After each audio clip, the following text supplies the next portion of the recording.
Dear baby girl, the smart single woman does not criticize coworkers. If you criticize and slander your coworkers, your behavior may backfire.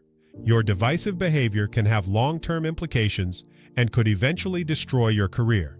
Think about the following consequences of criticizing coworkers. Number 1. Your critical remarks may be voiced in the presence of someone who is a close associate or friend of the person you target for criticism. Number 2. The person you criticize may have the ability to influence your next promotion or other career opportunities that could benefit you. Number 3. The person you criticize may be equipped to offer you counsel or advice on how you can achieve your career goals. Number 4. Your critical spirit may prevent you from being invited to events and activities that may provide ideal networking opportunities that could advance your career. Number 5.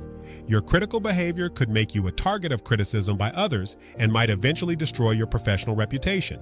In closing, always remember, if you need my help when life seems unfair, you can always come home and your dad will be waiting at the top of the stairs. Signed with all my love, your dad.